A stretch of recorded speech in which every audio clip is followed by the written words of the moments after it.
Nah, BMC itu singkatannya Business Model Canvas. Oh, sih Pak, Ibu gambar lah. Nah, itu kita mengkelompokkan usaha kita ini, kalau disuruh jelaskan itu cukup dari satu lembar, kalau itu orang ngerti. Jadi, itu ya.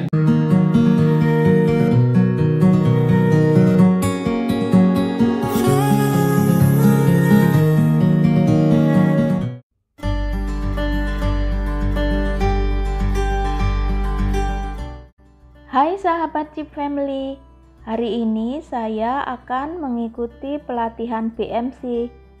Acara ini kerjasama HWDI, Japri, dan dibiayai langsung oleh USED. Acara ini dilaksanakan di Hotel Santika Primer, Jalan Raya Gubeng, Surabaya.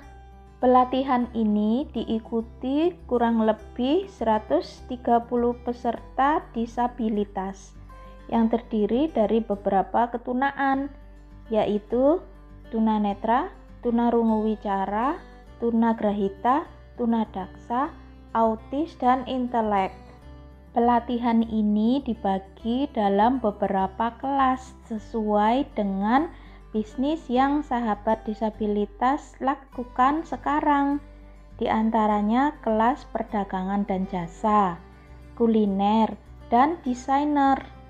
Sebelum mengikuti pelatihan BMC, semua peserta, panitia, dan para dosen wajib mengikuti swab tes antigen. Pembicara hari ini adalah para bapak dan ibu dosen dari Universitas Ciputra Surabaya. Apa itu BMC dan bagaimana keseruan pelatihan kami hari ini? Ikuti terus video ini sampai selesai. Perkenalkan, nama saya Agus Sugiharto. Saya dari Universitas Ciputra Surabaya yang akan mendampingi kelas Bapak Ibu ini mulai hari ini sampai besok. Jadi saya hari ini itu akan mendampingi panjenengan selama 2 hari ini untuk bahasanya itu adalah mentoring model bisnis. Apa itu mentoring? Jadi mentoring itu tidak ngajari ya Bapak Ibu, tidak ngajari bisnis itu apa, wah itu Kementus itu namanya. Jadi mentoring ini nanti kita ini semacam berdiskusi. Nah, misalnya panjenengan ini kira-kira kalau kemudian disederhanakan bahasanya itu seperti apa sih gitu. Jadi nanti saya didampingi oleh Pak Woto, Pak Aurel, sama Pak Nana, rekan-rekan trainer yang luar biasa ini, untuk kemudian kita nanti bersama-sama berdiskusi. Saya mau sampaikan begini. 2 hari ini nanti apa saja yang akan kita terima. Jadi pagi ini saya akan mengenalkan tentang bisnis online. Nah, panjenengan mungkin sudah pernah mendengar bisnis online, tetapi ini nanti materinya yang sederhana saja. Cocok nggak sih bisnisku ini kalau tak buat online? Nah, kayak gitu ya. Terus nanti siang itu kita melihat video, karena orangnya ini videonya sudah saya buat seminggu yang lalu. Memang ini kalau bisa nanti teman-teman yang netra itu bisa mendengarkan uraiannya. Ini sharingnya atau ini pengalamannya satu ibu-ibu ini memang non disabilitas, tapi bisnis kuliner Bapak Ibu. Tapi bisnis kulinernya itu, ini cerita singkatnya gitu ya, dia itu bisa menjalankan bisnisnya dengan media sosial, pakai WA, pakai Instagram, padahal dia kerjanya itu berangkat jam 6 pagi, pulang jam 7 malam. Tapi dia tetap bisa jalankan bisnisnya. Ya apa ceritanya kok bisa kayak gitu? Nanti kita lihat videonya, gitu ya. Jadi video ini atau kita dengarkan videonya itu dalam rangka benar nggak sih BMC atau bisnis model Canvas ini bisa diterapno? Itu ada contohnya. Nah itu kita mengkelompokkan usaha kita ini, kalau disuruh jelaskan itu cukup dari satu lembar, kalau itu orang ngerti. Jadi itu ya. Nah besok seharian panjenengan dan saya kita diskusi masing-masing. Nanti boleh saya usahanya apa, monggo kita diskusi. Nanti semua bisa saling mengisi, saling menajamkan supaya bisnisnya itu bisa makin jelas begitu. Namanya siapa? Nama saya Slamet Budi. Pak Slamet, ya. Usahanya apa Pak? Punya usaha kue dan pia. Kue dan pia. J. Terus dijualnya pakai online, pakai apa Pak selama ini? Shopee. Oh, pakai Shopee. Gampang nggak Pak daftarnya? Alhamdulillah gampang. Terus ordernya banyak Pak? Lumayan. Oke. Luar biasa, applause dulu. Berarti enak ini, karena kelas ini sudah banyak yang bisnisnya pakai online. Jadi perilaku pasar kita berubah. Pandemi ini memberikan apa? Banyak keterbatasan. Yang punya toko, tokonya atau warungnya, warkop, Pak Woto. Mana Pak Woto tadi? Warkopnya kena pembatasan nggak Pak tiap hari? Kena ya Pak ya? Sama, nggak boleh malam-malam, gitu ya Pak ya? Terus yang tempat duduknya harus dikasih jarak-jarak. Jadi gara-gara terbatas, kata kuncinya itu. Gara-gara keterbatasan, maka perilaku orang berubah. Terus yang kedua, nah gara-gara itu kok ditambahin lagi daya beli masyarakat sekarang juga mudun. Betul ya? Kalau kemarin mungkin sih nyambut gawe, duit sih gampang. Sekarang ini mikir-mikir gitu ya. Banyak yang duduk manis, duduk mergo kesel, tetapi lenger-lenger gitu ya. Bahasa Jawa gitu ya. Karena daya belinya turun Bapak Ibu. Jadi yang pertama tadi apa? Karena keterbatasan. Yang kedua, karena daya beli turun. Sehingga apa ya akibatnya kalau orang daya beli turun? Sekarang mereka ini lebih sensitif. Kalau barang golek sing murah. Betul? Betul. Yang murah golek sing api, murah api. Tambah mana apa Bu? Wis murah, diskon, promo, gratis ongkir. Ya loh, cepet. Sakarpe dhewe kok saiki. Nah, iso dikai gratis gitu. Nah kalau begitu pertanyaannya, bisnisnya jadi prospek nggak kalau situasinya kayak gini? Enggak ya Pak ya? Tutulan kayak so, berarti akeh-akeh. Betul ya? Wah, penjaluke wis nek sok murah akeh. Aduh, kerja bakti kalau kayak gitu. Betul ya? Bapak Ibu, betul ini. Ini ada survei namanya survei dari PwC. PwC itu badan internasional. Dia itu ngecek. Betul, ini ada perilaku yang berubah Bapak Ibu. Yang pertama, pasar kita ini sekarang ini sensitif terhadap harga. Satu. Terus yang kedua, cari produk-produk sekarang itu gemesno, cari yang apa? Sehat enggak ini? Betul ya? Bahasanya itu adalah eco-friendly. Sekarang barang-barangnya itu kira-kira bungkusnya kalau dikirim ya, rusak sithik komplain. Betul ya Pak? Ini COVID ini, zaman pandemi ini. Betul? Iya, kadang-kadang gara-gara itu kena tipu. Jadi sekarang ini orang harus mulai sensitif pada harga, sensitif sama packaging. Packaging nggak boleh macam-macam. Terus jalur murah. Apa tadi? Yang kedua apa? Enak, cepet, akeh. Ditambahin lagi. Kalau bisa tambahnya kenapa? Gak pakai ongkos kirim. Terus ditambahin lagi apa? Kalau bisa kemasannya harus ramah lingkungan dan sehat. Lupa itu net bisnis apa makanan. Kalau barang sama aja Bu. Betul ya Pak ya? Barang juga ini barangnya sudah steril enggak? Gitu kan? Sudah disemprot enggak? Kayak gitu. Wah, macam-macam pokoknya. Jadi yang pertama itu benar ternyata. Yang pertama eco-friendly, cepat, kemudian mempertimbangkan kesehatan, gitu ya. Nah, sehingga sekarang masyarakat kita ini lebih familiar atau lebih sadar terhadap digital. Nah, sekarang ini loh konsumen kita ini perilakunya berubah tadi, yaitu tadi apa tadi yang pertama? Dan karena daya beli menurun, maka dia fokusnya pada harga, terus lebih ke hal yang sifatnya kesehatan, kemudian berorientasi pada eco-friendly gitu ya, ramah lingkungan. Terus sekarang semuanya nyarinya di dunia digital. Terus cari yang terdekat.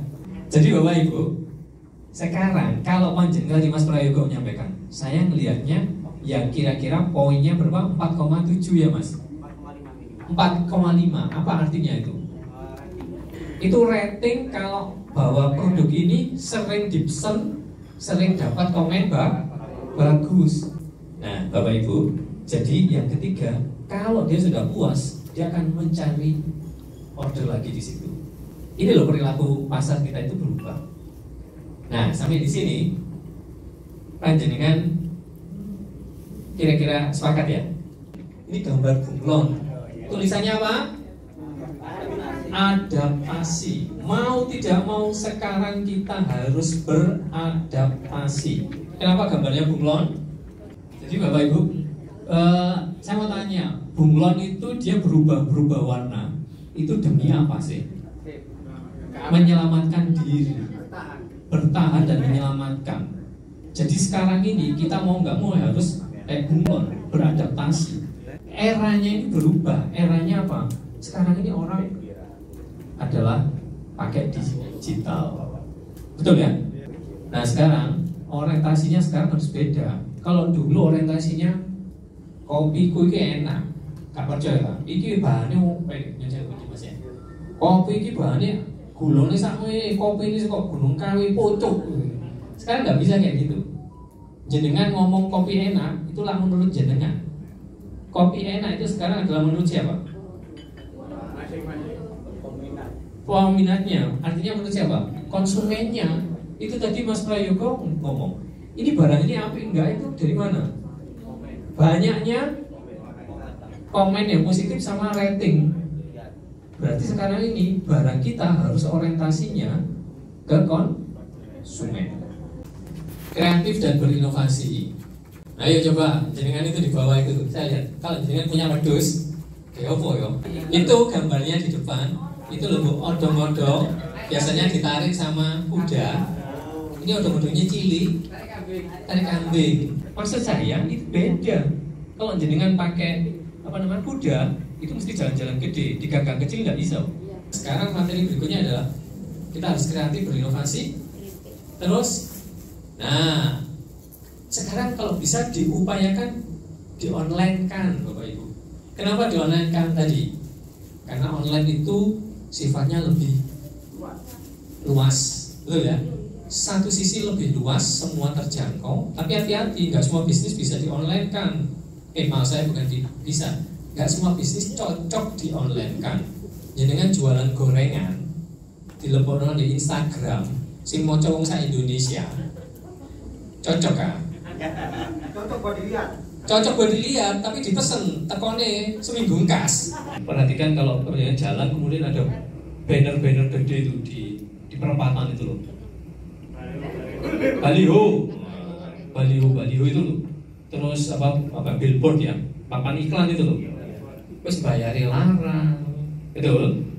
Sing delok ya wong liwat tok. Liwat lihat sekilas. Coba kalau itu bisnis itu nggak menguntungkan, tetap menguntungkan. Tetapi sekarang ini dengan media sosial, iklan sampean itu bisa murah tapi dilihat orang banyak, betul ya? Nah gara-gara dilihat banyak, kalau kita lihat itu di banner ya, apa di billboard, di mobil atau di sepeda itu lihat, oh ya wis iklan itu dong. Iku pun naik pengen mau detik di bel bunyi, ding, soalnya jalan gitu kan, di perapatan berhenti gitu kan. Nah kalau di media online orang itu tertarik, bisa main lama-lama loh di situ, betul ya? Jadi luas dan juga privasi yang kuat, gitu ya. Jadi pemasaran itu kuat. Terus yang kedua, biasanya yang ngeklik di media sosial itu entah Facebook, entah apa tadi Instagram, pakai dua itu aja deh yang paling gampang. Itu biasanya kalau panjenengan klik di situ, nanti itu sama mesin itu diarahkan Pak. Yang punya kecenderungan sama itu nanti diarahkan. Yang ketiga, bisnisnya itu jadi lebih murah. Nah sekarang nanti saya akan tunjukkan Bapak Ibu sederhana. Seberapa sering sih kita itu ngupload status?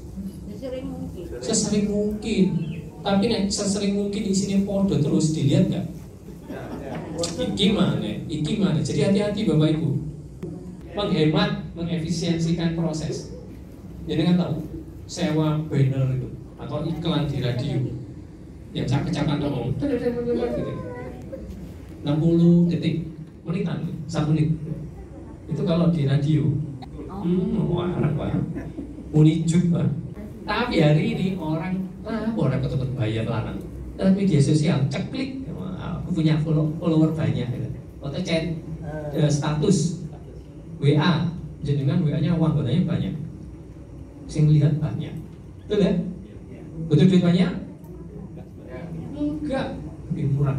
Nanti siang kita lihat video contoh teman saya yang bisnis.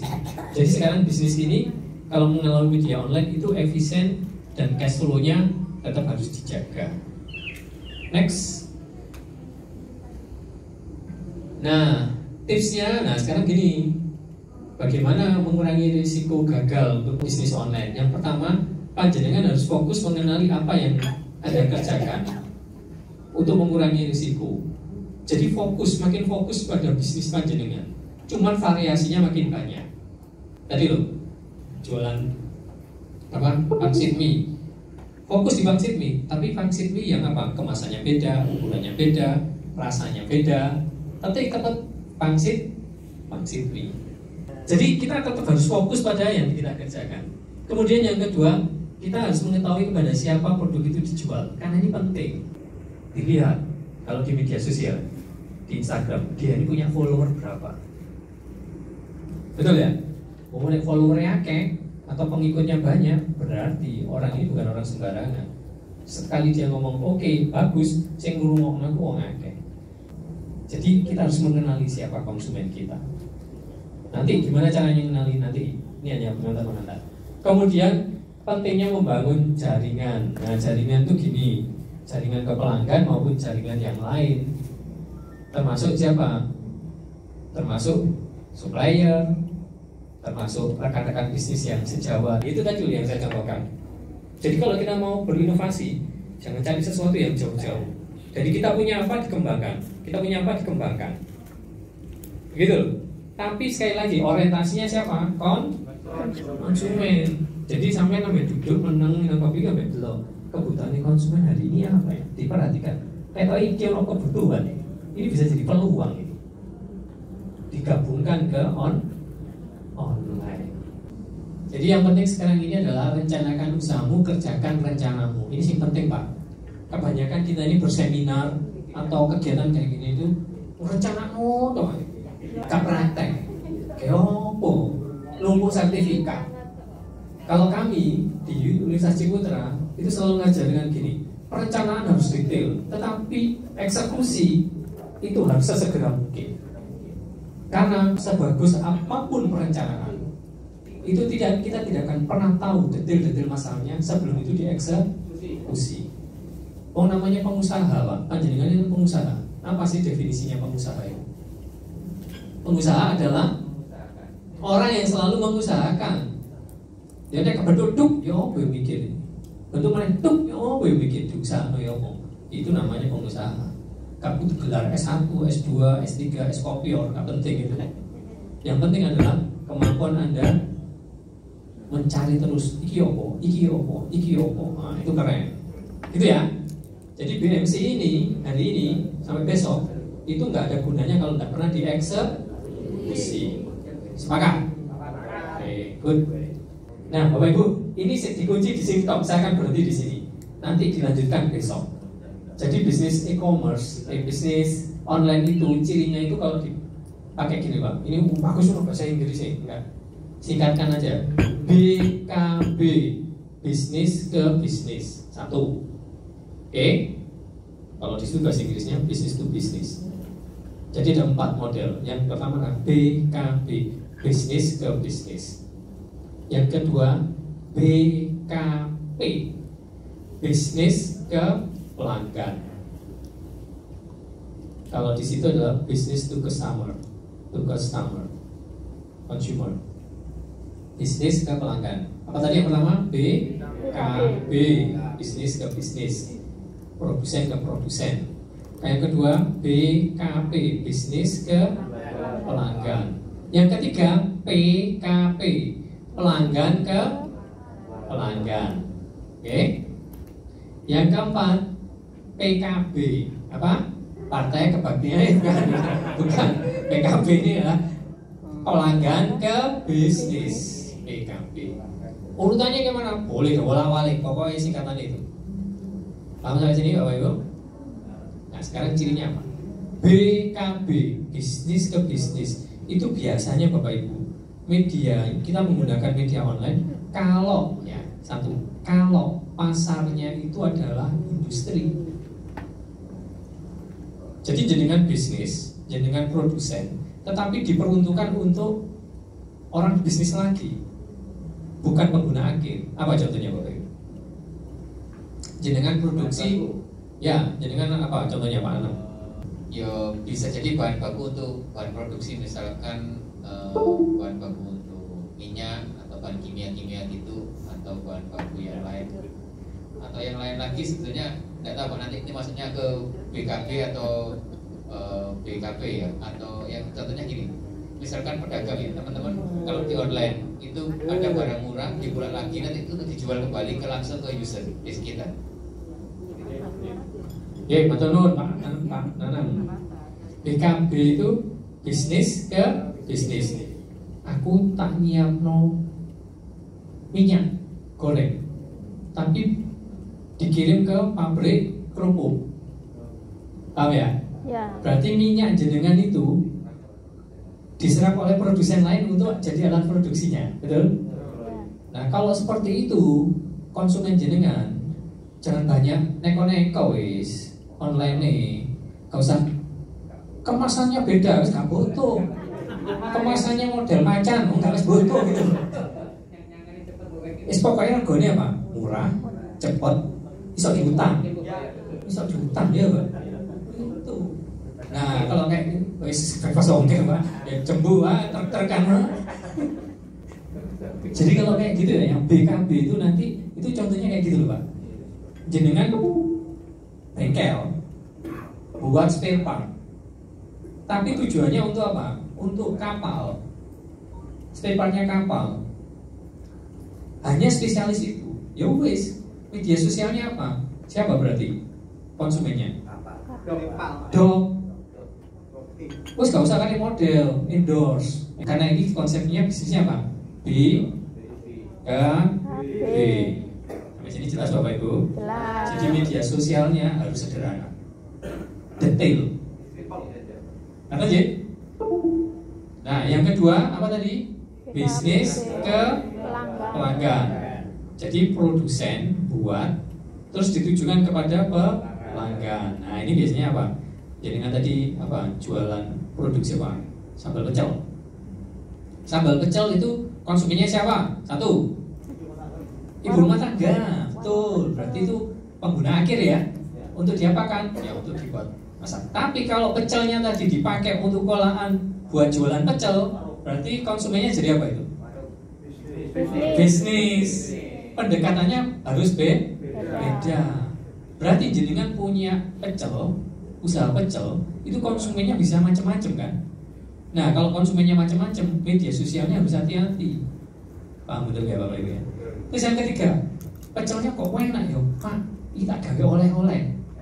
Ayo kalau digawe oleh-oleh apa bedanya sama yang tadi? Yang pertama buat apa tadi? Dimasak sendiri. Yang kedua dipakai usaha. Terus yang ketiga, oleh-oleh itu kira-kira dipakai sendiri atau bukan? Bukan. Hadiah. Kalau hadiah berarti Anda mikirnya apa? Packagingnya harus rapi. Packaging itu apa sih? Bahasa apa ya? Packaging apa ya? Kemasan, wadah. Jadi wadahnya harus beda. Jadi kalau untuk kemasan, jenengan harus kalau kemasan untuk apa? Oleh-oleh. Berarti yang dijual apa? Selain pecelnya juga tahan lamanya, gitu ya, ukurannya. Jadi BKB itu adalah dari bisnis ke pelanggan. Ya, betul ya. Maka pelanggan itu biasanya end user. End user adalah konsumen terakhir. Itu nanti media sosialnya beda. Nah, contoh-contohnya apa? Nanti kita lihat. Nah, kalau pelanggan ke pelanggan, PKB itu kayak ya, biasanya hari ini itu loh, OLX itu loh. Saya jualan mobil. Yo. Terus tak iklano. Maklaran. Itu pakai media mana? Itu tadi yang Pak Ufi tadi, teman saya buat pizza. terus ditaruh di status WA, terus pesan. Ini apa statusnya? Ini berarti jenisnya apa ini? Pelanggan ke pelanggan. Dia BKP kan ya? Dia produsen ke pelanggan.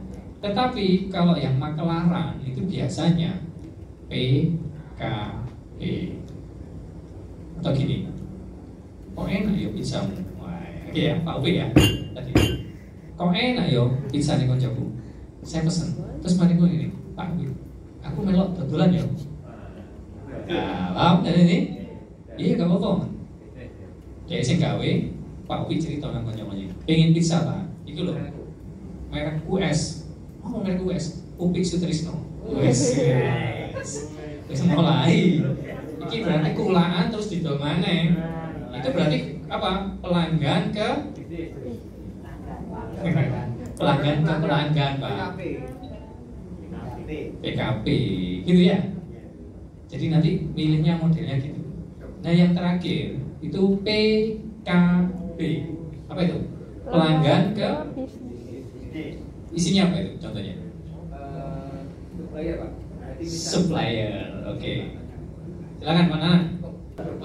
Contoh lainnya mungkin di produsen itu kayak penjahit-penjahit itu dari, tapi itu ngambil ya, dia jasa terus diterima sama pengepul gitu, atau itu Pak, pembuat pengrajin Yosua itu Pak, itu kan bisa diambil lagi, bisa diambil untuk didapatkan. Jadi itu contoh saya yang sama. Yosua, pengrajin Yosua itu bukan Yosua nih. Yu ya. Saya punya teman gitu di Pandaan. Dia kayu apa namanya Pak? Kok lupa? Bukan kayu cendana. Garu. Dia itu ngambil kayu garu, kemudian dijadikan minyak, ya. Kemudian dipotong-potong jadi serbuk. Kayunya yang kecil-kecil itu diekspor. Kemana? Arab, Kuwait, payu itu. Terus kotorannya, limbahnya yang serbuknya itu dipres, dijadikan Yosua. Dupo. Bahasanya sederhana itu dupo. Bayangkan, kayunya jadi, limbahnya jadi, terus ada beberapa yang kualitasnya bagus itu dibuat minyak itu loh Pak. Dibuat minyak. Oh minyaknya mahal. Jadi bisnisnya garu dong. Nah sekarang pertanyaannya, siapa konsumennya? Yang mana ini Pak? Yang garu. Kalau yang kayu yang dipotong-potong tadi itu untuk siapa? Konsumen akhir nggak? Belum ya. Sesi tentang mengenal bisnis online hanya pengenalan dulu. Nah sekarang saya izinkan, saya muter. Ini ada teman saya yang punya usaha kuliner, yang tadi saya cerita itu ya, kuliner aneka ayam dan ikan. Tapi dia ini sebenarnya bukan orang yang pintar masak. Loh ya apa? Nah, panjenengan tahu ya. Nanti dia ini apa? BKP, PKP atau PKB orang ini. Gitu ya. Kita mau lihat ya. Jadi nanti selama untuk teman-teman yang netra, mohon maaf, panjenengan fokus ke apa yang disampaikan. Nanti pertanyaannya akan saya akan bacakan. Dia ditanya apa, terus dia jawab apa. Nah tadi, kalau yang lainnya, karena ini gak ada rumus aman. Maksudnya nggak perlu ada bahasa isyarat. Buat teman-teman yang non netra, yang duduknya membelakangi, sebaiknya melihat ke depan. Nah tadi. Ini logonya Mama Ana, aneka ayam dan ikan. Saya pos-pos ya Bapak Ibu ya. Jadi itu sebelah ini saya ceritakan untuk teman-teman yang netra. Itu ada gambar logo kartunnya Mama Ana. Di bawahnya itu ada keterangan tentang Instagramnya sama nomor WA-nya. Ya, oke.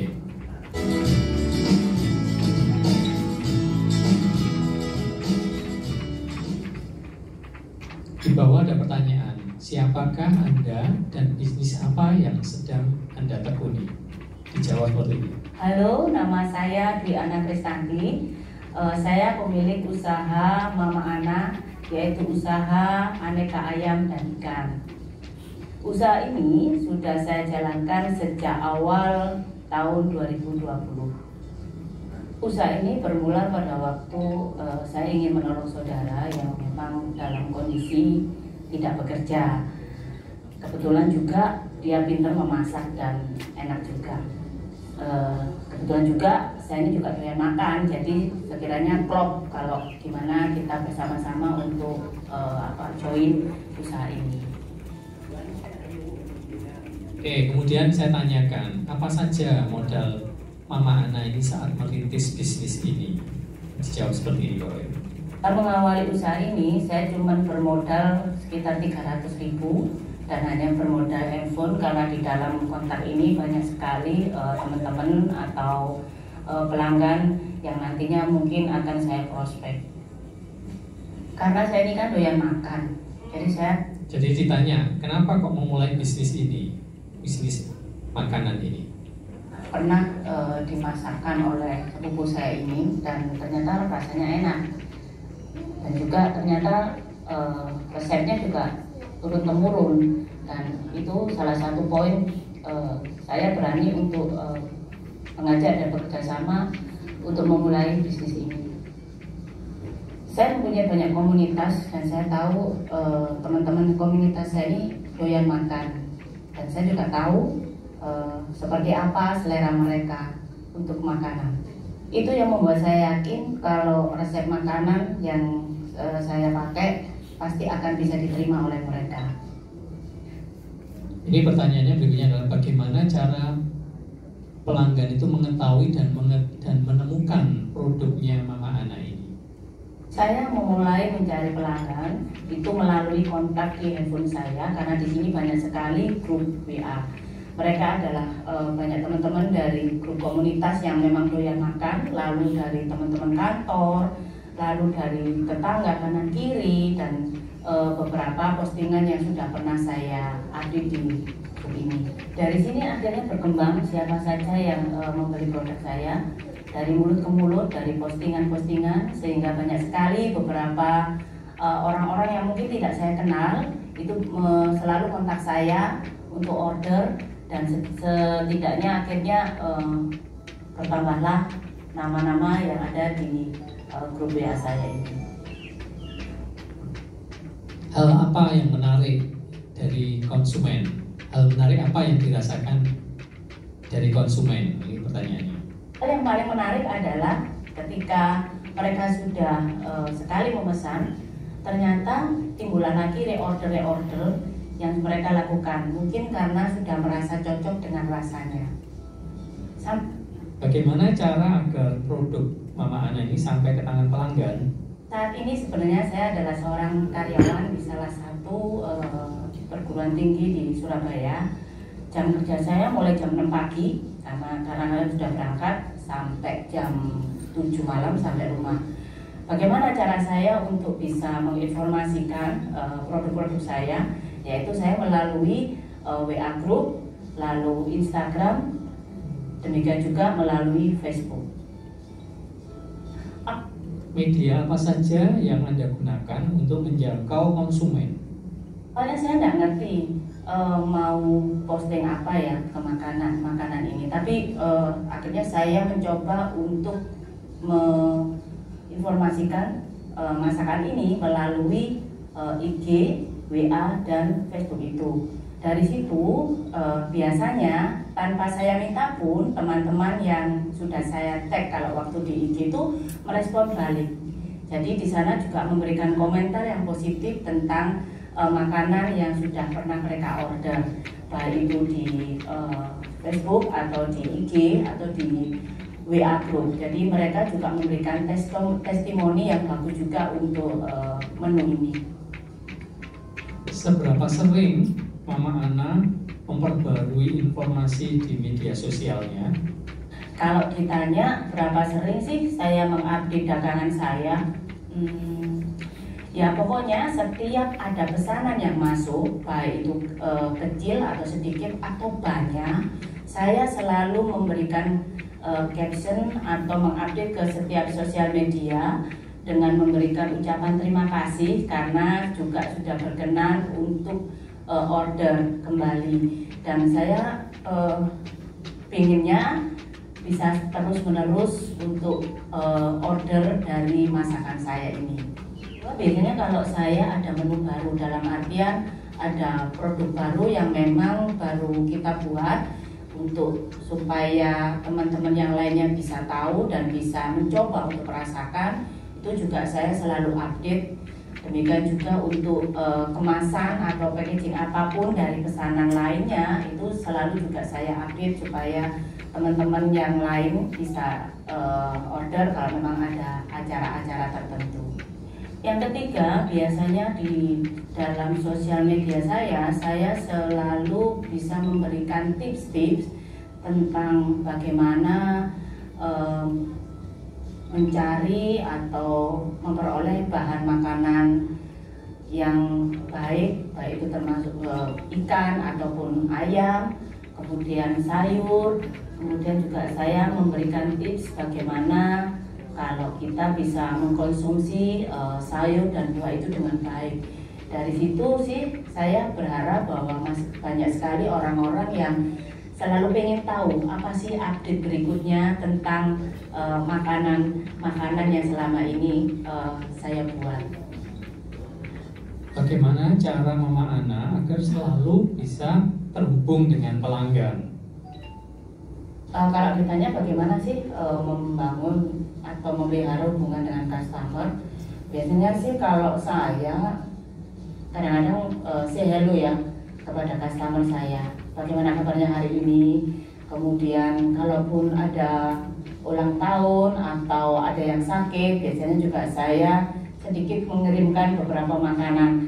Tapi pada waktu COVID kemarin banyak sekali pelanggan-pelanggan saya yang ternyata juga terdampak karena COVID. Jadi sebagai perhatian saya terhadap para pelanggan, biasanya saya juga mengirimi beberapa makanan supaya bisa dikonsumsi bersama keluarga. Tahapan kegiatan apa saja yang dilakukan secara rutin dalam menjalankan bisnis ini? Dalam menjalankan usaha ini, saya berbagi tugas dengan para sepupu saya. Kalau di bagian marketing itu kebetulan saya, karena saya kan masih bekerja, jadi setidaknya saya masih bisa sambil bekerja dan juga untuk memasarkan produk ini. Saya pasarkan biasanya memang melalui sosial media saya, sehingga saya berharap bahwa melalui sosial media itu bisa cepat diterima oleh teman-teman yang melihatnya.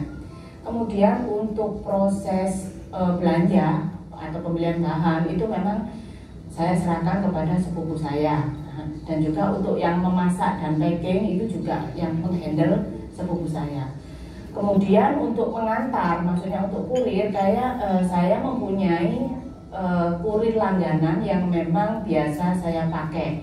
Jadi memang kurir langganan ini yang selalu membantu saya dalam proses pengiriman semua pesanan. Dalam rangkaian proses ini yang mengalami sedikit kesulitan itu adalah di bagian memasak ya, karena kebetulan yang masak ini hanya satu orang, jadi yang lainnya hanya membantu untuk menyiapkan bahan-bahan seperti itu. Kendalanya pada waktu pesanan itu banyak dan bersamaan di jam sama dengan kuantitas juga yang sama, itu adalah sangat kesulitan bagi saya. Jalan keluarnya adalah kami mengarahkan saudara-saudara yang lain, yaitu keponakan, lalu sepupu, untuk gerudukan, maksudnya berproyek untuk membantu supaya proses masak sampai packing ini sesuai dengan waktu yang sudah disesuaikan. Oh iya, ada satu yang lupa. Segala pengeluaran keuangan itu saya sendiri yang menghandle, karena itu akan saya bisa tahu, untuk saya juga bisa kontrol pemasukannya berapa, pengeluarannya berapa, sehingga bisa jelas dan menjadi satu pintu untuk segala proses dari keluar masuknya keuangan. Sumber daya apa yang wajib masuk daftar demi menjalankan bisnis ini? Sumber daya, sepupu saya ini dulunya adalah ibu rumah tangga yang membuka catering di daerah Malang. Karena berjalannya waktu, catering ini tidak berjalan lagi, sehingga banyak sekali peralatan seperti kompor, kulkas, dan lain-lain itu kita pergunakan lagi di sini. Kemudian untuk masalah pengiriman itu saya biasanya yaitu tadi saya bekerja sama dengan salah satu kurir, di mana setiap pesanan itu datang, saya selalu kontak mereka untuk mereka bisa bantu mendistribusikan ke para pelanggan-pelanggan saya. Jadi sebenarnya investasi terbesar saya itu adalah SDM, di mana saya tetap membutuhkan bagian yang memasak, lalu yang belanja, dan yang terakhir ini adalah yang mengirimkan semua pesanan yang sudah masuk. Mitra utama dalam usaha saya itu adalah pasar, tepatnya yang pasti nomor satu. Dimana kan biasanya kami juga sering belanja di sana, sayur, ikan, dan bumbu-bumbu itu biasanya kami berbelanja di daerah Keputaran atau di Mangga 2. Kemudian yang kedua adalah packaging atau kardus, karena kami ini mempunyai ukuran packaging sendiri. Jadi kita mempunyai pesanan kardus, lalu kita ke percetakan, kita potongkan sesuai dengan ukuran yang sudah kita punya sendiri. Yang ketiga adalah percetakan dalam artian untuk percetakan label nama, stiker yang biasanya kita pasang dalam kardus itu. Kemudian yang keempat adalah tetap kurir, karena kita menjalin beberapa hubungan dengan kurir. Kalau sebagai jaga jarak, kalau kurir yang satunya tidak bisa, kita biasanya mengambil dari kurir-kurir yang lain seperti itu. Pendapatan yang saya dapat dari usaha ini yang pasti adalah dari hasil penjualan itu. Yang kedua adalah jika dalam suatu waktu ada pesanan yang minta satu paket itu ada kue atau buah atau apa, itu biasanya saya lemparkan ke teman saya yang mempunyai usaha kue itu, dan dari situ saya bisa mengambil sedikit keuntungan dari pesanan itu. Ada juga bagi pelanggan yang memang ingin kemasan itu berbeda, biasanya juga saya mengambil sedikit keuntungan dari itu. Jadi yang biasanya saya kotaknya standar, mungkin ada acara tertentu mau dikemas dalam bentuk besek atau kertas kardus coklat atau dalam bentuk packaging yang lain, itu biasanya saya juga mendapatkan sedikit keuntungan dari pembelian bahan-bahan itu. Oh iya, sumber pendapatan saya yang lain selain dari makanan-makanan yang besar itu, ada juga secara custom, yaitu sambal, lalu ada kremesan, demikian juga ada tempe bacem. Biasanya mereka juga sebagai camilan atau sebagai pelengkap seperti sambal atau kremesannya itu. Dalam hal ini biaya yang harus saya siapkan adalah terlebih utama itu adalah bahan baku, karena saya harus stok bahan-bahan itu, biarpun sedikit atau banyak tetap harus stok karena mengantisipasi naik turunnya harga. Kemudian untuk promosi sih sebenarnya saya diuntungkan dengan medsos saya ini, baik itu di WA, IG atau Facebook. Dengan ini saya tidak mengeluarkan biaya apapun, mungkin cuma hanya kuota saja, dan itu yang setidaknya sangat menguntungkan bagi saya. Kalau bilang bisnis ini memang sangat menyenangkan sekali ya. Yang pertama menyenangkan, kemudian yang kedua menghasilkan, yang ketiga adalah saya akan mendapatkan banyak relasi baru. dari beberapa pelanggan baru. Kemudian yang terakhir adalah saya bisa menolong saudara saya untuk bisa mendapatkan pekerjaan yang baru. Kemudian kalau ditanya harapan, saya berharap sih usaha ini bisa berjalan lama, karena saya juga berharap bahwa ini nanti sebagai cadangan saya pada waktu nanti saya pensiun dini, sehingga di awal-awal pensiun saya bisa mempunyai pemasukan kembali dari bisnis ini. Mungkin itu saja dari saya.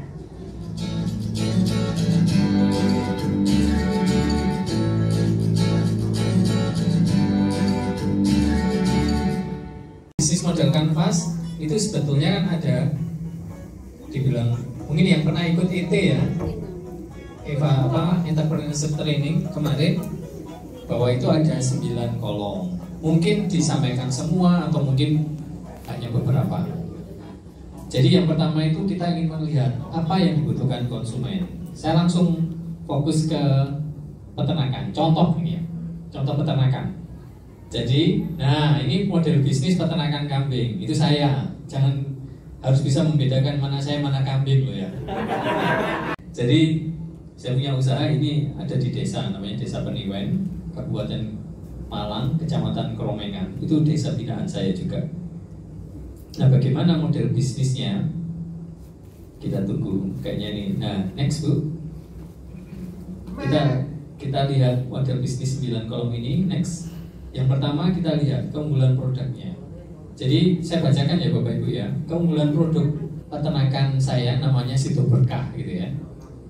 Itu adalah yang pertama itu peternakan kambing yang sehat dengan pakan yang berkualitas. Itu yang pertama. Yang kedua, peternakan kambing dengan pengelolaan terpadu, mulai pakan dan kotorannya bermanfaat. Itu yang kedua. Jadi sebenarnya ini peternakan kambing tapi pakannya pakan fermentasi Bapak Ibu. Kenapa? Karena saya menangkap selama ini orang kalau ternak kambing itu kesulitannya itu ngeramban, ngarit. Itu kalau tiap hari ngarit, iya nek kambingnya 1, ini kambingnya 60. Jadi ya setengah mati kalau ngarit. Karena itu kita harus carikan pakannya itu pakan fermentasi. Jadi itu keunikannya apa? Pakannya fermentasi. Nah, fermentasinya seperti apa? Saya nggak akan cerita detailnya. Tetapi fermentasinya ini bisa dibantu teman saya ini teknologi pangan. Saya ini nggak pintar macam-macam, tapi saya punya teman yang pintar-pintar. Jadi dimanfaatkan gitu. Jadi mereka tak minta bikin formula. Jadi isinya ada rumput odotnya, ada bungkil kelapanya, ada dengan kangkung gitu. Kemudian dicacah. Jadi itu bisnisnya seperti itu. Yang pertama itu peternakan kambing yang terkoleksi sebetulnya. Kemudian yang kedua peternakan kambing dengan metode pakan yang terpadu. Terus kotorannya itu tak saring Pak. Serintilnya kambing itu nggak turun ke bawah. Jadi serintilnya itu saya talangi, ya. Terus urinnya di bawah, disaring pakai paranet. Jadi air seninya itu juga masuk talang. Jadi ya gak pesik, gak mampu. Nah itu dikumpulkan. Sementara ini sih lumpuh. Nanti jadi apa? Jadi media. Yang ketiga penyedia. Jadi yang kedua tadi peningkatan kambing dengan pengelolaan yang terpadu, pakan dan kotorannya bermanfaat. Pakannya itu dari sampah kebun Bapak Ibu. Sampah kebun itu apa? Habis panen tuh loh. Damen, itu kemudian dicacah. Ono teman saya yang misalnya nyacah, damen dicacah, bekas apa namanya? Lantoro itu yang dipanggil, pokoknya dicacah. Jadi kulite jagung, kulite kopi, duduk kulite rambaka, kerambanda tuh Pak. Pokoknya kulit itu sama debok, bukan debok, apa namanya pelepah pisangnya itu dijul, terus dikasih tetes. Gitu. Nah, gara-gara itu kami pakai pakannya itu jadi nyetok gitu loh Bapak Ibu. Nah, karena kambingnya 60. Terus kotorannya itu nanti saya buat media pupuk sama teman-teman yang di sana mau buat bibit buah jambu sama apokat. Jadi jualnya nanti bukan jual pupuk tapi jual apa? Bibit. Pupuknya dipakai media. Paham ini? Ya ini bisnisnya. Jadi mulai ternak kambing sampai kotoran dan pakannya itu jadi semuanya bermanfaat. Terus yang terakhir di sana itu hari ini kita sedang ngajari, ini belum ya, belum panen kan? Itu kita mau menyediakan bibit, jadi gak jualan peternakan kambing besaran, tapi juga bibit kambing. Itu bibit kambing sekarang lagi mahal. Dan kami ngomongnya bibitnya ini jelas, itu anak haram. Ngerti maksudnya? Kadang-kadang ngerti, ini bibitannya apa enggak? Loh, ini ono bibitannya gitu. Sejarahnya ono, KSK-nya ono gitu. Jadi itu loh Bapak Ibu. Jadi ini yang disebut dengan model bisnisnya. Jadi kalau ditanya keunggulannya apa? Ini ternaknya itu juga nggak bau. Ini ketinggiannya 1,5 meter Bapak Ibu. Model panggung. Ininya apa? Kandangnya.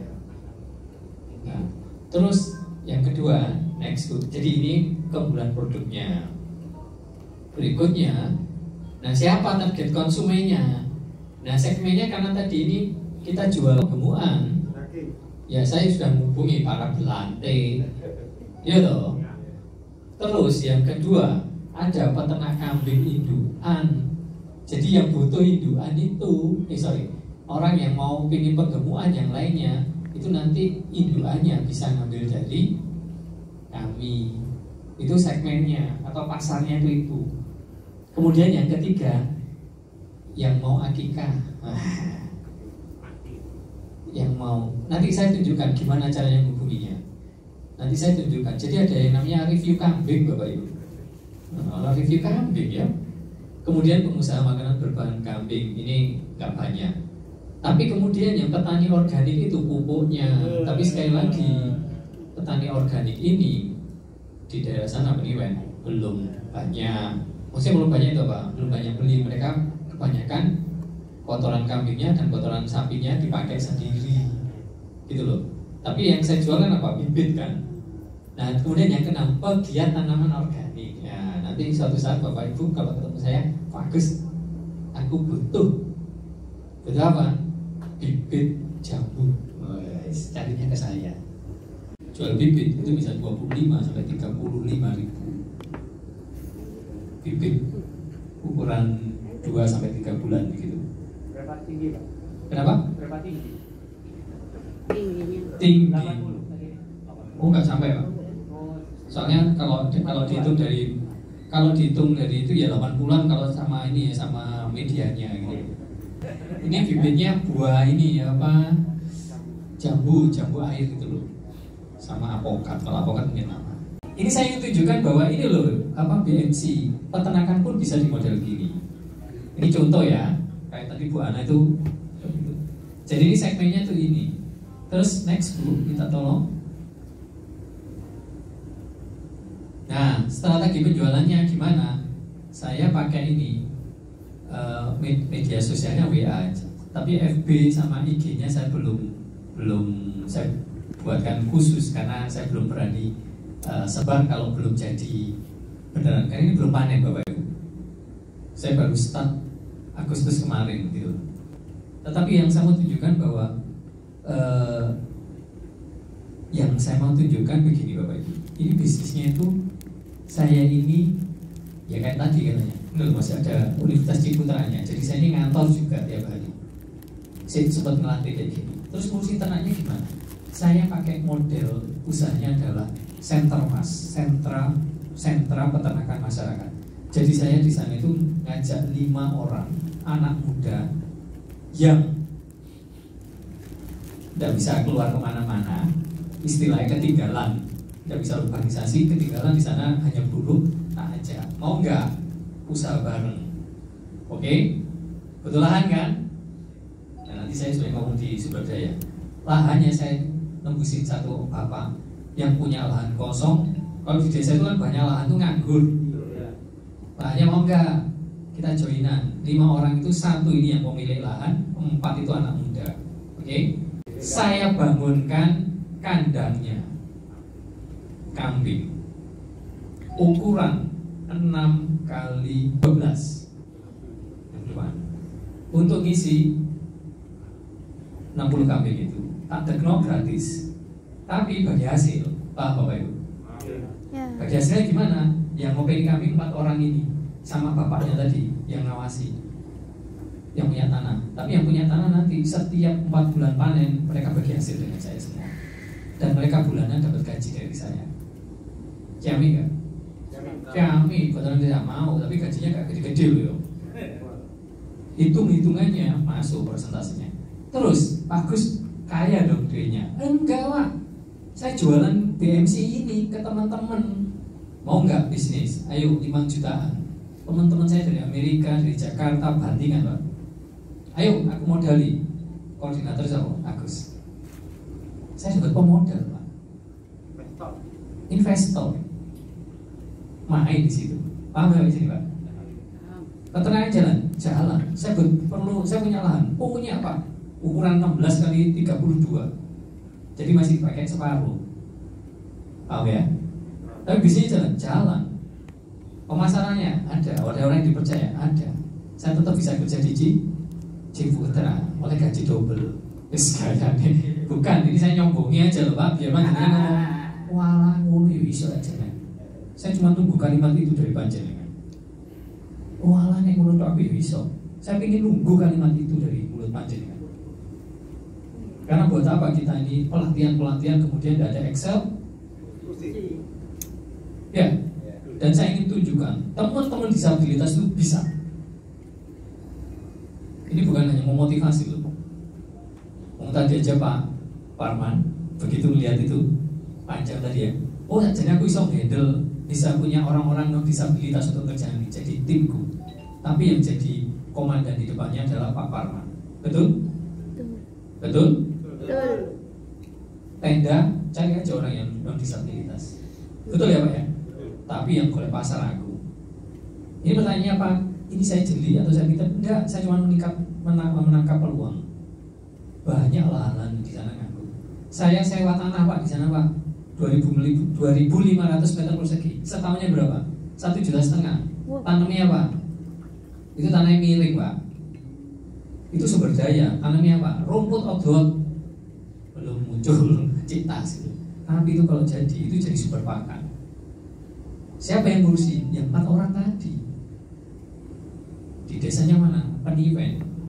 Jadi bagaimana produk itu sampai ke pelanggan? Saya update di WA. Siapa pelanggan saya? Saya udah ngomong loh ini ke beberapa teman. Halo, kalau mau korban lah si suwi ya, nabungo lewat aku. Paham Bapak Ibu? Tak dodono itu loh, ngindeno wedus. Aku punya wedus. Ada yang mau? 2 orang sih kan? 2 orang, tapi lumayan. Gitu loh Pak. Jadi caranya kayak gitu, diupdate terus. Wedusnya si cili gitu. Ya terus diupdate terus. Tahu Bapak Ibu ke kambing anakan? Yang kambing sayur loh ya. Itu saya 4 itu 5 juta dapat 4. 5 juta dapat 3 maaf kembali. Terus mahal tuh. Nah ini contoh ya, supaya nanti bikinnya ngomong teori toh, ngomong peternakan teori toh ada nanti kapan yang ingin dia. Next Bu. Jadi itu cara menyampaikan penjualan. Nah bagaimana hubungan dengan konsumen? Saya ngajak itu loh, nabung kurban. Aku kalau akikah dapat update kondisi kambing, bonus bibit tanaman, nah gitu. Tapi tanamannya kapan? Nanti next dokul gitu loh. Ini kan masih baru gitu. Nek teman-teman keburu cepat kita golek no bibit ae. Paham ya gitu ya. Kemudian berikutnya adalah update info kambing jual beli di WA Belantik. Siapa yang update? Bukan saya. Teman yang ada di sana yang punya lahan itu kan dia sudah 25 tahun main kambing. Dia yang punya hubungan dengan Belantik. Jadi Bapak Ibu ternyata Belantik itu sekarang ini untungnya banyak. Belantik itu yang sekarang itu berkeliaran. Tapi ini nggak pakai timbangan. Nah sekarang saya mau nawarkan model baru. Kalau mau jual beli kambing di tempat kami itu pakai timbangan. Awalnya banyak nggak mau. Kalau timbangan rugi. Tapi kalau nggak pakai timbangan, kita yang rugi dipermainkan pelatih. Iya, wah, perkiraan lu kambingnya sekali sok. Jadi kalau jenengan sendiri-sendiri kalah pelatih. Tapi karena kita punya banyak, negosiasinya oke. Gitu ya. Saya ini bukan ngerti kambing, tapi ya belajar Pak gara-gara itu. Tapi gara-gara itu saya tuliskan BMC-nya. Itu 5 orang itu tidak bisa buat BMC-nya. Tapi setelah saya buatkan ini saya terangkan, mereka mulai ngerti. Nah ini loh gunanya BMC jenengan buat. Nah jadi nanti kalau mau ini diperjelas ke orang lain, karyawan, mitra, atau investor, itu lebih ngerti, cepat. Next. Sumber pendapatannya di mana? Jual beli kambing, ini kan belum ya. Tapi saya sudah memprediksi jual penggungan dan indukan tadi kan ya. Terus yang ketiga, jual pupuk atau bibit tanaman. Atau yang ketiga, yang keempat, jual dan barter. Saya sampaikan ini memang belum panen ya. Tetapi potensial pendapatannya sudah kelihatan. Tinggal saya coba hitung, itu piro aja nih. Apa? Kalau indukan aja jual penggemukan dan indukan sudah ketemu. Indukan aja tadi harganya sekitar 1,2 1,5. Nah itu kira-kira kalau 6 bulan saya punya Doro kan, Doro 6 bulan atau 9 bulan itu saya bisa memprediksi saya dapat berapa. Kayak gitu loh Bapak Ibu. Jadi jualannya bukan hanya jual kambing tapi jual indukan, jual bibit. Dan ternyata di sana kalau jualan retail kotorannya kambing gitu loh, itu satu saknya itu cuma 15.000 Pak. Ya rugi loh. Mending itu diseleb, terus itu nanti jadi kue seleb, jadi media buat bibit. Nah sekarang harganya tadi berapa? 235 ya, 25 ke 35 bibit. Kemudian, nah ini yang keempat, ini yang teman-teman di sana itu nggak terlalu jual atau barter pakan olahan. Jadi saya di sana itu punya yang namanya mesin chopper, nyacah. Jadi kalau di sana punya sampah kebun gitu ya, potongan. Kebun gini dicacah terus nanti motong sekian dibawa dia, sekian ditinggal, barter. Jadi dia nggak perlu bikin mesin cacah sendiri. Jasa potong, tapi nggak bayar duit. Jadi paruan Pak. Nanti hasilnya sak ya setengah sakan gitu. Bensin keluar dari kami, tapi untung. Dan itu ngajari, ini geopo sih, ini geopo. Teman-teman banyak yang ragu makan fermentasi, tapi bagi saya nggak masalah. Kita harus tunjukkan bahwa itu jadi. Gitu ya Pak ya. Jadi sumber pendapatan itu ada yang bisa dihitung langsung pakai rupiah, ada yang kemudian bisa diperkirakan tadi barter kayak gitu. Saya kasih contoh ini. Nah ini aktivitas utamanya itu Bapak Ibu. Yang pertama mencari tebasan hijauan pakan. Dan jangan tahu ya, saya itu melihat bisnis peternakan kambing itu yang paling ribet itu orang itu nggak bisa kemana-mana karena tiap hari pagi sama sore ngaret. Ini persoalannya. Sampai ibu-ibu pun akhirnya nggak bisa. Tetapi dengan model tebasan ini, mana panen di sana? Ada panen jagung, tak tebas Pak, 150.000. Tapi langsung dapat sapi ke Pak. Tebasan sapi ke langsung kan kirim dicoper. Nah itu kan nyetok kan? Gitu loh Pak. Sehingga membuat pola-pola macam kulit kopi. Sana kan hanya kopi ya. Tapi sekarang ngerti, kopi ini bayar, saya kulit kopi, saya dibuang, saya bayar. Ngerti saya. Tapi nggak apa-apa, dihitung daripada kita harus tiap hari ngerambat. Begitu ya. Nah sekarang jadi model kayak gitu. Jadi ini nggak pakai model ini apa? Polar pakai apa enggak? Kita mulai pakai itu. Damen itu kan dulu dibakar atau kemudian kalau sana kalau di desa itu masih ini kan ngewangi panen tapi damen itu diambil. Nah ini metu duit aku tebas 175 kopi kepala gitu kan, tapi diisi sampai teman-teman dicopot gitu Pak, terus dicampur Jadi kegiatan pertama itu mencari tebasan hijauan pakan. Ini seminggu sekali, tergantung ya. Seminggu sekali atau kadang-kadang ada gitu ya wis mereka teman-teman yang itu berangkat. Kemudian memproduksi pakan fermentasi. Itu juga dilakukannya sesekali. Begitu ada tebasan dikeringkan dulu kan. Nggak boleh basah, dikeringkan dulu. Kemudian baru dicopor. Nah, itu kan nggak tiap hari nyopornya. Kemudian mengontrol dan memberi pakan. Itu sehari bisa 2 kali. Kemudian pembersihan kandang. Ini aktivitasnya. Produksi pupuk kandang. Jadi kan kalau produksi pupuk kandang itu maksudnya gini loh. Gimana ya gambarnya? Saya nggak kasih gambar. Jadi kandangnya kan 1,5 meter ya. Di bawahnya itu dikasih sosoran gitu loh, Pak. Yang atas itu paranet, yang bawah itu baru plastik fiber itu. Terus ditalangi 2. Nah itu kan tinggal nyero itu pakai sapu seret gitu sampai sana langsung masuk.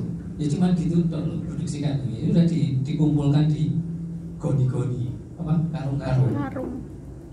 Udah gitu toh produksi pupuknya. Belum diseleb karena tunggu banyak. Kemudian menjalin komunikasi berlanjut. Ini yang penting, Pak. Ini padahal belum panen, tapi saya sudah minta untuk komunikasi berlanjut.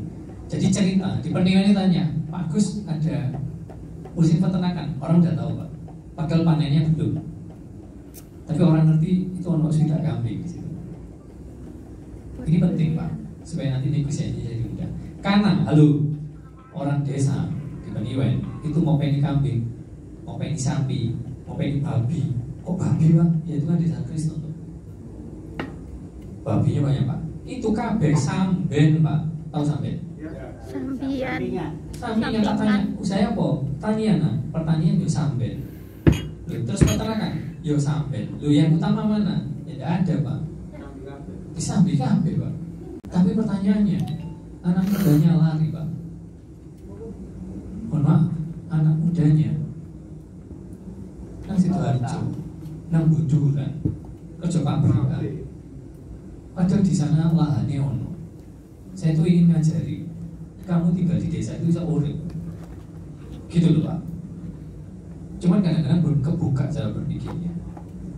Pertanyaannya sambil, kenapa? Karena wedhus itu didol pas butuh. Halo? Jadi gak direncanakan ini dipanen kapan? Enggak.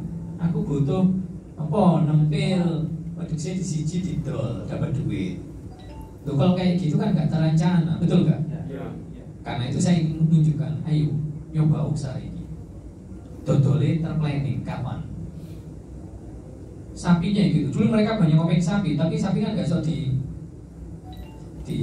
dijual sewaktu-waktu kan. Kalau kambing kan butuh sedikit dijual gitu. Gitu ya Bapak? Ya. Jadi karena di sana itu ada mendagri. Next. Nah sumber dayanya apa? Ya, yang paling pertama SDM. Saya punya berapa SDM tadi? 5.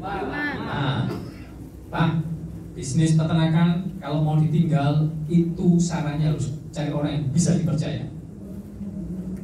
Saya butuh 2 tahun untuk bisa menemukan orang ini. Jadi gak ujuk-ujuk Pak. Dengan kalau peternakan mau diopeni sendiri baik. Terus SDM itu yang penting. Kemudian nih, lahan untuk kandang. Saya dapat dari mana tadi? Lahan untuk kandang. Bagi hasil. 10% loh Pak. Dia dapatnya. Ya aku nggak maru-maru, tapi sebenarnya kalau dihitung untungnya. Terus yang kemudian lain untuk produksi pakan, nyawa berapa tadi? 1,5 juta. Oleh piro? 2.500 meter persegi. Ojo dibanding dengan di Surabaya deh. Itu plengsengan gitu Pak, miring gitu Pak, miring gitu. Makanya murah. Gitu ya. Terus mesin caca, mesin chopper 2.750.000. Itu pun saya nggak beli baru, mesinnya yang baru, tapi mesin cacahnya saya beli yang dari bengkel. Fermentasi berapa? Tahu ya yang warna biru itu? 210 Pak. 200 itu tanpa klem. Tambah klem tutupnya itu kan harus diklem toh. 10.000 Pak. Terus ongkos kirim 100.000 sampai tempat. Kok ngerti? Ya memang usaha beneran gitu. Terus terpal untuk olah pakan.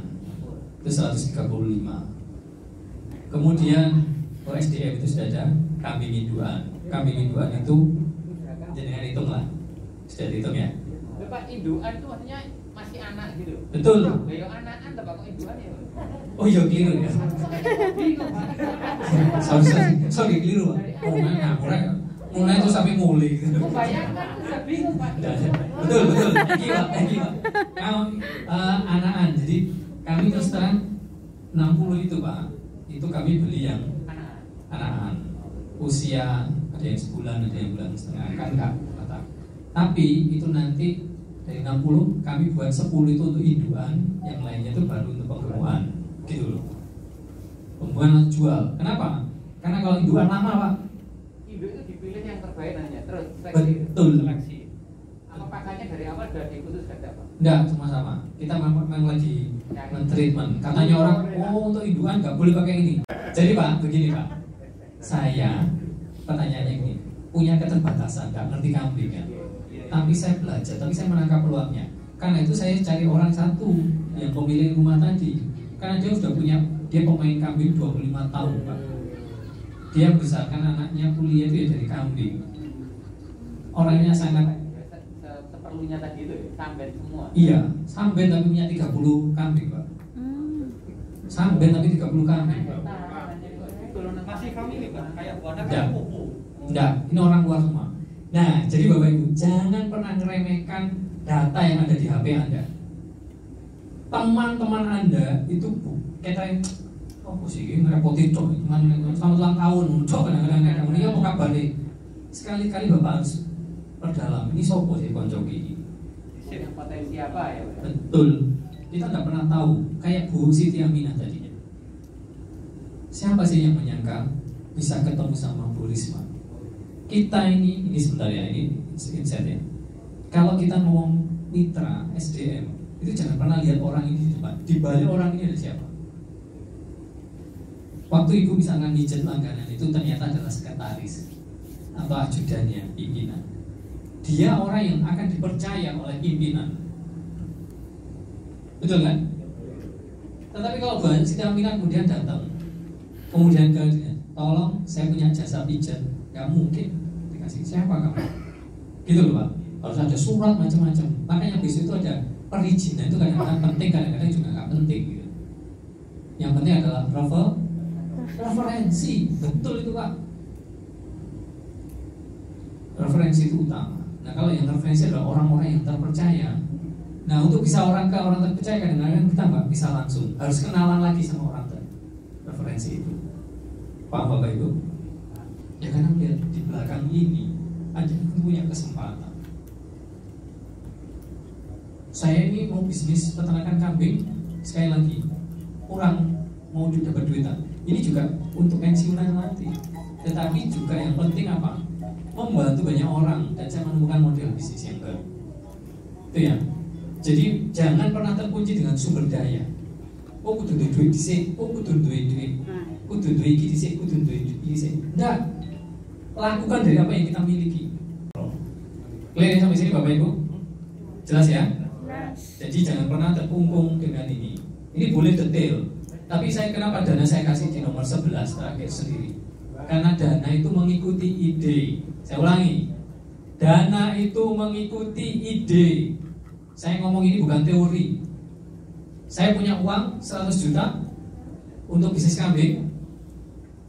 Enggak Pak, tapi gara-gara saya punya BMC, saya cerita ke teman saya, tak bagi 20 wong, ayo 5 jutaan 2 hari ngomong Pak. Iya om, teman saya Jakarta, ada yang dari Amerika itu, saya ikut 5 juta, hilang-hilangan. Buat mereka hilang-hilangan. Tapi 20 itu jadi 100 juta, itu jadi 60 kambing gitu tadi Pak. Dana itu mengikuti ide. Idenya harus mampu dirumuskan dengan BMC. Gitu loh Pak. Ya. Ternak kelinci, saya ada binaan di Medowo, kandangan. Ternak kelinci itu jenengan bisa jual apa? 1. Daging. 2. Sate kelinci. Anakan. 3.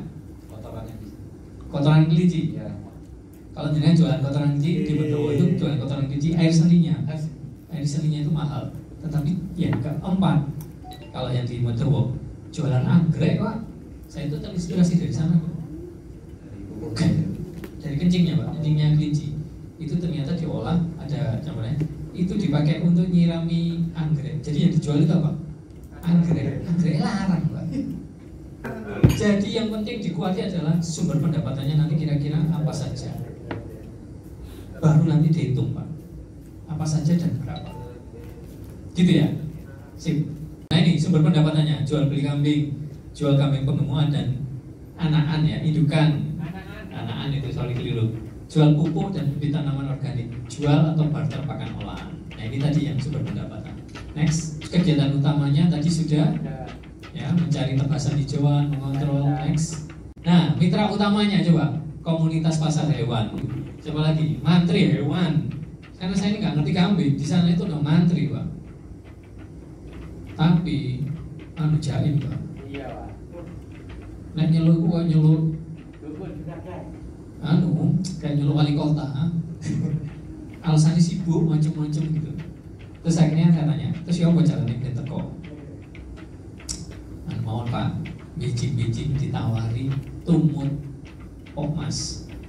Untuk yang kandang kedua dia nanti dapat saham.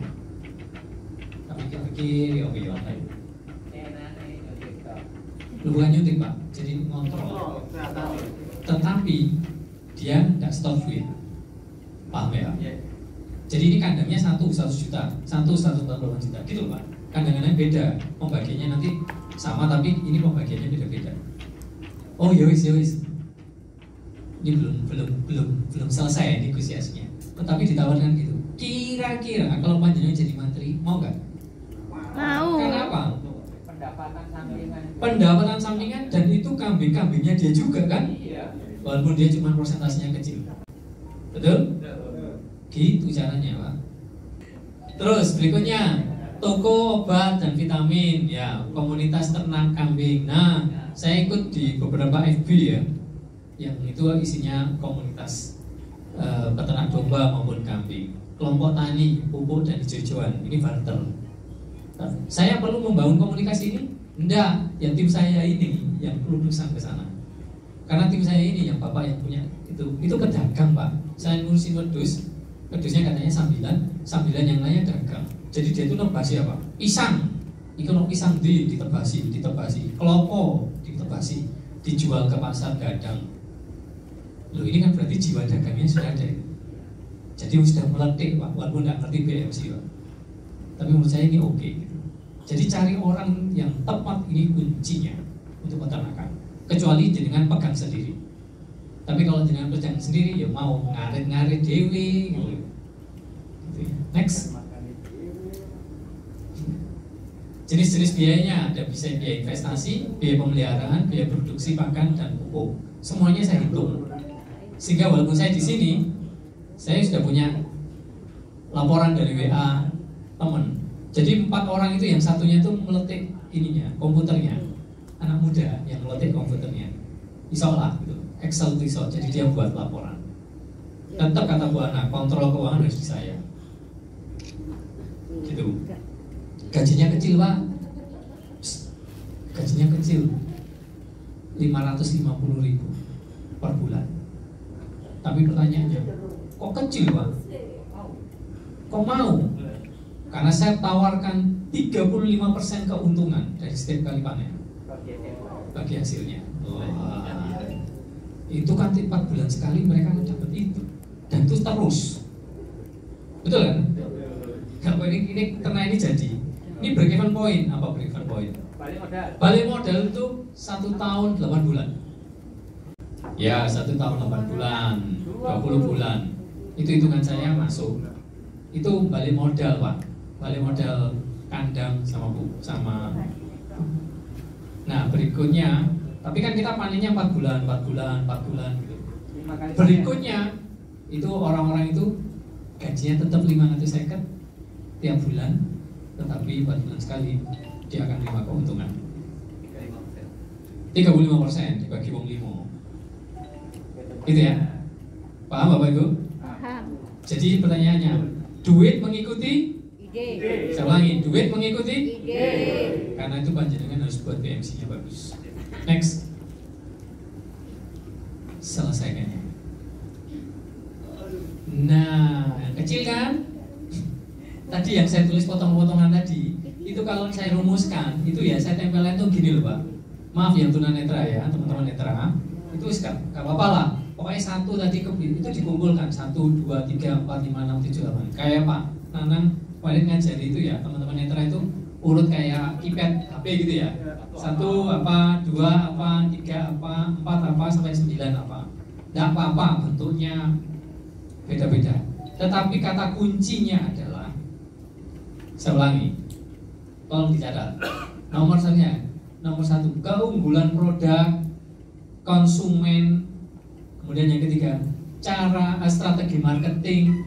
Yang keempat, cara berhubungan dengan pelanggan. Dan yang kelima, sumber-sumber pendapatan. Itu adalah hal-hal yang terkait dengan pihak luar. Saya ulangi, 5 hal yang tadi itu adalah hal yang terkait dengan marketing dan yang keluar. Oke.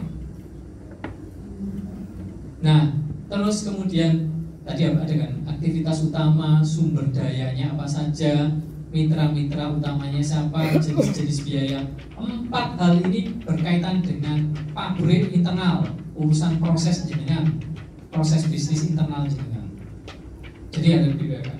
Kalau yang 1 sampai 5 yang pertama itu urusan dengan luar, pasar, konsumen. Kalau inovasi itu berarti di mana? Di luar atau di dalam? Ayo. Sumbernya dari mana? Dari luar dulu kan? Iya. Tapi itu kemudian diproses di dalam. Jadi kalau mau inovasi, itu duduklah di pasar, duduklah di depan sambil melihat orang riwi, amati wong sing tutup. Jadi amati orang yang riwi, kalau kita jualan beras, lihat toko beras sebelah, opo ya kira-kira. Jadi ide dan inovasi itu harus kita pentel. 1, 2, 3, 4, 5 itu nggak bisa ditulis dengan kita di dalam kamar, ditutup, lampunya dipateni, nyala lilin. Maksudnya nggak bisa kayak gitu. 1, 2, 3, 4, 5 tadi ya, konsumen, terus cara berkomunikasi, cara membangun relasi dengan konsumen, melihat keunggulan produk, itu dibangun dengan Anda kelutusan. Ya pokoknya sering jago, ngobrol sama teman, jagongan. Misalkan ngopi, terus kemudian kalau keluar apa gini-gini. Nah, cerita ini akan memperkuat 1, 2, 3, 4, 5. Tetapi setelah itu nanti jangan kebalik. 5, 6, 7, 8 itu Anda harus merenung di dalam kamar, mikir, bertanya-tanya. Bisnis iki opo jane? Jasaku iki jane opo? Bener gak ini? Itu nanti diisinya, itu yang di berapa tadi? 6, 7, 8, 9. Saya ulangi, nggak usah lihat kayak gini. 1 apa tadi? Keunggulan produk atau jasa. 2 apa tadi? Segmen atau konsumen ya. Siapa mereka? 3 pemasaran, strategi jualannya, strategi pemasarannya. 4 cara merawat konsumen itu seperti apa. 5 sumber-sumber pendapatannya ini kira-kira opo. Kemudian untuk yang internal, ke-6 apa tadi? Sumber daya utama kita ini punya apa gitu loh. Istri itu sumber daya. Istriku iso opo sih? Oh, ternyata bojoku iki duwe kanca akeh. Nah, kanca akeh itu kan berarti dia punya apa? Relasi banyak. Ojo terus diseneni. Kanca-kanca di kanca TK, SD, SMP, playgroup, melok grup kabeh. Jadi kalau misalkan istrinya atau suaminya itu punya grup banyak, itu peluang. Betul? Betul.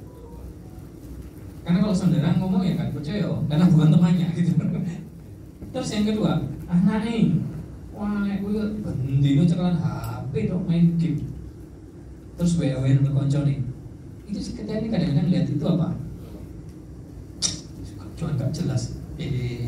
Kon kepingin tak boleh duit ini. Ayo, konco-koncomu jangan. Loh itu loh Pak. Sampai misalnya jelaskan itu ke teman-temannya anak muda, ya gak masuk Pak, gak kenal. Ya, tapi kalau dia yang cerita bisa beda. Jadi apa tadi? Sumber daya, terus 6 sumber daya, 7 kegiatan bisnis saya ini apa sih intinya? Kegiatannya apa saja? Itu yang 7. ke-8, Mitra. sopoi mitra-mitra kita atau orang-orang yang kira-kira berurusan dengan kita di bisnis ini. Jadi ini kayak supplier, kayak tadi Bu Ana cerita apa? Pasar, orang yang jualan bumbu, orang yang percetakan, orang yang jualan kardus, itu mitra-mitranya yang harus dijaga. Oke? Yang berkaitan dengan produksi. Terus kemudian yang terakhir, ke-9, biayanya opo. Ya udah, BMC itu isinya gitu. Penting memang kita belajar BMC, tetapi sekali lagi yang penting adalah melakukan actionnya. Teman-teman di kampus bisa jadi cuman ngajarin teorinya, tetapi bagi saya BMC itu bukan ilmu muluk-muluk. BMC itu ilmu yang sederhana yang harus mampu diterapkan. Dan buktinya hari ini tadi dengan Pak Parman tadi begitu dielaborasi, digali gitu kan banyak. Nanti J, jelas? Slide saya ini terakhir, coba dilihat next. Sudah selesai.